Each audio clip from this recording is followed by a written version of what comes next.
Al-Faslu Sabi'u, pasal yang ketujuh daripada 24 pasal, fi bayanil azkari, menjelaskan tentang zikir-zikir.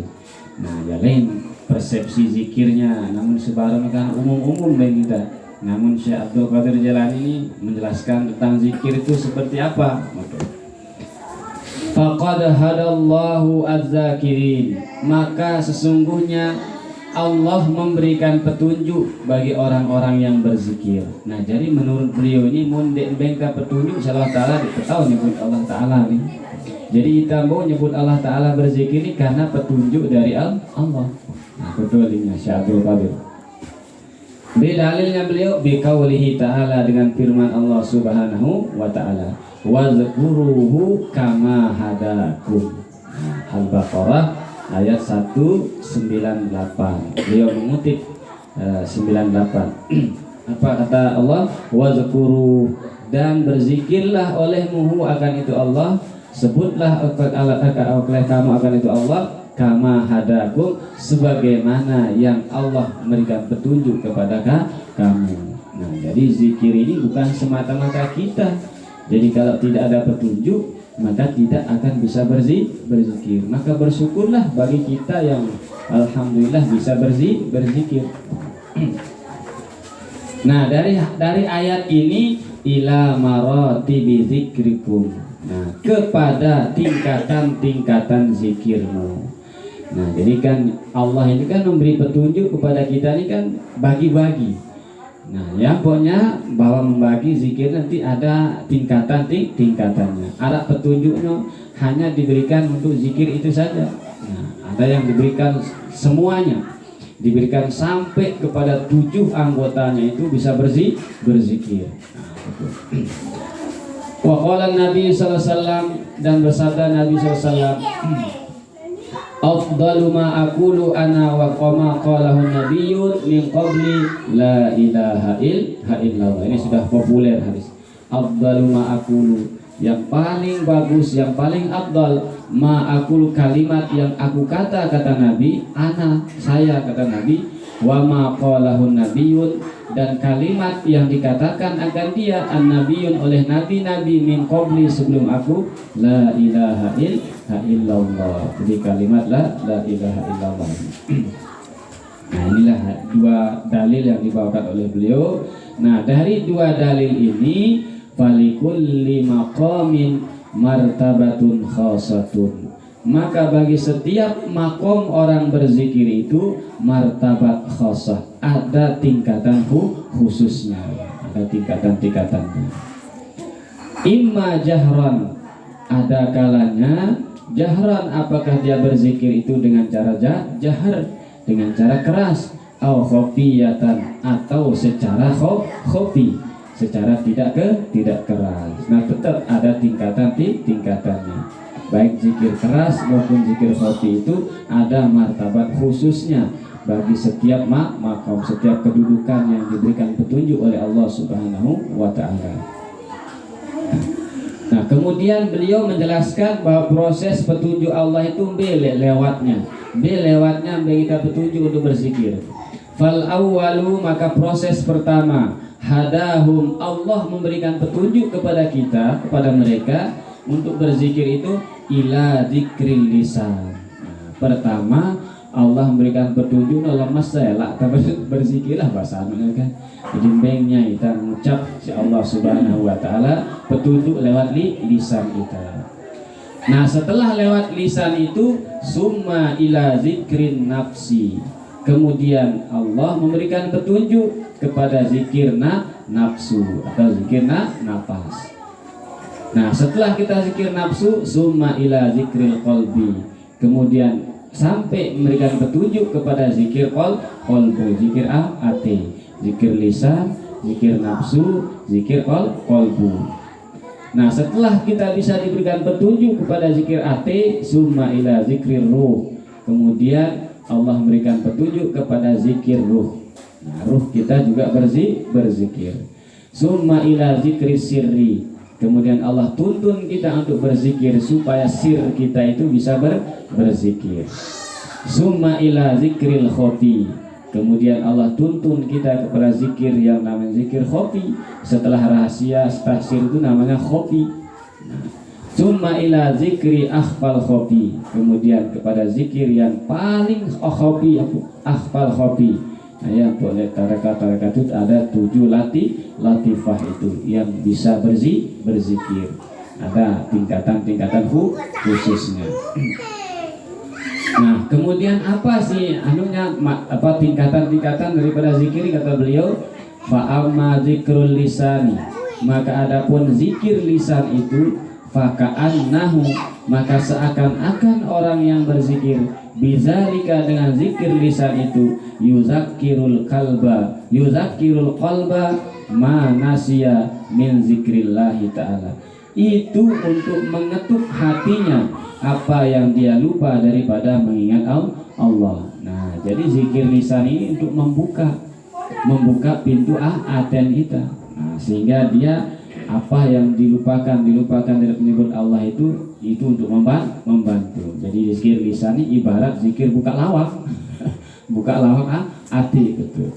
Sehingga yang lain-lain itu menyingkir, betul. Jadi buka lawang zikir lisan. Ini pendapat beliau. Nah, jadi mulai mantan buka lawang, udah total, tamak kan kedalaman ngampuk udah. Jadi lisan ini sangat penting juga. Wa amma zikrun nafsi, dan adapun zikir para nafsu kita itu, jiwa kita itu berzikir. Apa zikirnya jiwa kita? Fahuwa zikrun ghairu masmu'in bil hurufi was sauti, yaitu zikir yang tiada didengar baik suaranya maupun hurufnya. Jadi sudah tidak ada dengar suara. Nah, zikir nafsu. Bal akan tetapi masmu'un bil hissi wal harakati bil batin. Tapi kita bisa mendengarnya dengan perasa, dengan rasa dan gerak yang ada di dalam jiwa kita. Nah, gerakan jiwa kita itu kalau dia mengingat Allah, berarti dia berzikir, daerah subul, daerah hurufnya, daerah suaranya. Ini zikir, namanya zikir nafsu. Wa amma zikrul qalbi, dan adapun zikir hati itu, kata beliau, fahuwa mulahazatul qalbi, yaitu melihat, mengeceknya kolbu itu, ma fi dhamirihi, apa yang ada di dalam hati itu. Nah, jadi tunggu apa yang ada di dalam dhamir, di dalam hati itu, minal jalal wal jamal, daripada sifat jalal dan sifat jamalnya Allah subhanahu wa ta'ala. Nah, selalu memandang kepada sifat jalal dan sifat jamal Allah subhanahu wa ta'ala. Ini zikir qalbu, asma, zikir asma sih, sifat jalal dan sifat jamal. Wa amma natijatu zikrir ruh, dan adapun produk atau hasil daripada zikir ruh itu, namun zikir ruh ini Nabi, bahwa musyahadatu anwari tajalliyatis sifat, yaitu bisa musyahadah cahaya-cahaya nampaknya sifat-sifat Allah dalam kehidupan kita. Nah, ini zikir ruh ada empuk marak bahasa lain, ibadahnya ruh itu yang musyahadah kepada cahaya-cahaya Allah subhanahu wa ta'ala, atau cahaya sifatnya. Wa amma zikru sirri, dan adapun zikir sir kita itu, bahwa muraqabah mukasyafatul asraril ilahiyah, yaitu selalu merasa diawasi dan tembus pandangannya dengan rahasia-rahasia ketuhanan. Ini lebih dalam lagi siaran sir niki jadi bisa mampu mengungkap rahasia-rahasia ketuhanan. Wa amma zikrul khofi, dan adapun zikir yang khofi, di atasnya zikir sir, bahwa muaqabatu anwari jamali zatil ahadiyah di maq'adi sidqin. Nah, itu muaqabah, melimpahnya cahaya-cahaya sifat-sifat jamal Allah subhanahu wa ta'ala, sifat zatnya yang maha tunggal. Nah, itu di tempat yang mana? Di maq'adi sidqin, di tempat yang sangat tidak ada yang bisa membohongi. Ini limpahan cahaya-cahaya Allah subhanahu wa ta'ala. Menjadi tanya tamu ini mau. Nah, ini yang zikir khafi. Nah, yang terakhir wa amma zikru akhfal khafi, dan adapun zikir yang paling tersembunyi daripada yang tersembunyi, bahwa nazru ila haqiqatil haqqil yakin, maka dia mampu memandang dengan mata hatinya dengan haqiqatul haqqil yakin, hakikat yang sebenarnya dengan secara yakin. Wala yattali'u alaihi ghairullah, dan dia tidak bisa melihat atasnya kecuali selain Allah Subhanahu wa ta'ala. Nah, direksinya kita, direksinya lain pandangan. Kama qala Allah ta'ala, sebagaimana firman Allah Subhanahu wa ta'ala, fa innahu ya'lamu sirra wa akhfa, maka sungguhnya dia Allah mengetahui yang sir dan mengetahui yang paling tersembunyi. Wa dzalika ablagu kulli awalimin, dan inilah ablaq yang paling menyampaikan kita setiap alam-alam zikir itu, wa anha kulli maqasid, dan puncak daripada puncak setiap tujuan-tujuan kita. Inilah tujuan kita yang sebenarnya, alam-alam zikir yang kita lewati mulai alam lisan dan seterusnya itu untuk apa? Untuk kita bisa menikmati yang namanya haqiqatul haqqil yakin, sehingga kita tidak bisa memandang kecuali hanya kepada Allah Subhanahu wa ta'ala. I'lam, dan ketahui olehmu, anna simatan ruhan akhara, ternyata ada juga di sana itu ada bentuk atau bentuk ruh yang lain. Nah, le atas nono aku akhfanu ara aku le atas nono. B ya, wa huwa altafun minal arwahi kulliha, dan ini lebih lembut daripada ruh-ruh semuanya. Wa huwa titlul ma'ani, dan beliau menamakannya dengan titlul ma'ani. Baik, wah Nur Muhammad. Nah, ini Nur Muhammad ini lebih halus daripada ruh. Ruh itu lebih halus daripada ruh, disebut dengan bayi maknawi. Beliau menyebut Nur Muhammad itu dengan titlul ma'ani, bayi maknawi. Nah, apa sih anunya titlul ma'ani ini kepada kita? Wa huwa latifatun da'iyatun, dia adalah sebuah sesuatu yang sangat lembut, da'iyatun, yang selalu mengajak kita, mendorong kita. Nah, ialah yang mendorong kita bisa berzikir. Jadi syarat titlul ma'ani bihadil atwari, dengan tahap-tahapan itu, tahapan tadi ilallahi ta'ala. Nah, enggaknya ya jadi dorong kita, ya jadi motivasi kita, sehingga kita bisa berzikir dengan bagaimana tahap-tahap kepada Allah Subhanahu wa ta'ala, tahap-tahap perjalanan kita kepada Allah Subhanahu wa ta'ala. Wa qalu, dan mereka berkata para ulama, hadhir ruh, bahwasanya ruh ini la takunu likulli wahidin, tidak ada yang dimiliki oleh setiap seseorang. Lah bu, marakling barokno deknya sembarangan, betul maksudnya dek sembarangan kalau orang yang bisa menemukan ini. Nah, hiya bal, akan tetapi hiya ini ruh ini lil khawasi, bagi hamba Allah yang khawas, yang spesial gati. Kama qala Allah ta'ala, sebagaimana firman Allah Subhanahu wa ta'ala, yulqir ruha min amrihi ala man yasha'u min ibadihi. Jadi Allah menancapkan ruhnya, menyempakkan akan ruhnya. Ar-ruh ya kok alif lam gadunya nih. Alif lam ini yang memang ruh khusus. Nah, jadi syarat Nur Muhammad yang memang spesial. Nah, beleknya min amrihi, daripada amrnya. Yang pokoknya amrillah, ini kan urusan Allah Subhanahu wa ta'ala. Mbeng ita syarat Nur Muhammad ala mayasa, atas orang yang dikehendaki oleh Allah, min ibadihi, daripada hambanya. Ciri-cirinya marak baru ini, dia selalu motivasi terus, motivasi. Wa hadhir ruhu, dan ruh ini mulazamatu alamil qudrati. Nah, dia jadi ciri-ciri ruh ini selalu dia melazimkan, selalu dia mengistiqomahkan di alam kudrat. Ya, tidak terlepas dari semua yang dilihat ini adalah alam kudratnya Allah Subhanahu wa ta'ala. Wa musyahadatu alamil haqiqati, dan ibadahnya, musyahadahnya kepada alam hakikat, alam yang sejati. la taltabit ila ghairillahi ta'ala qattun, tidak pernah dia menengok sedikit pun kepada selain Allah sekali-kali. Jadi kalau dia sudah seperti itu, berarti orang-orang yang seperti itu tidak pernah menengok kepada selain Allah, berarti maunya si Aram Nur Muhammad, si roh sejati, si titipan Allah Subhanahu wa ta'ala. Kama qala Rasulullah sallallahu alaihi wasallam, sebagaimana sabda Nabi sallallahu alaihi wasallam, ad-dunya haramun ala ahli akhirah. Jadi dunia itu adalah penghalang atas orang-orang yang menekuni jalan akhirat. Nah, jadi dunia ini jadi halang kita untuk jalan akhirat.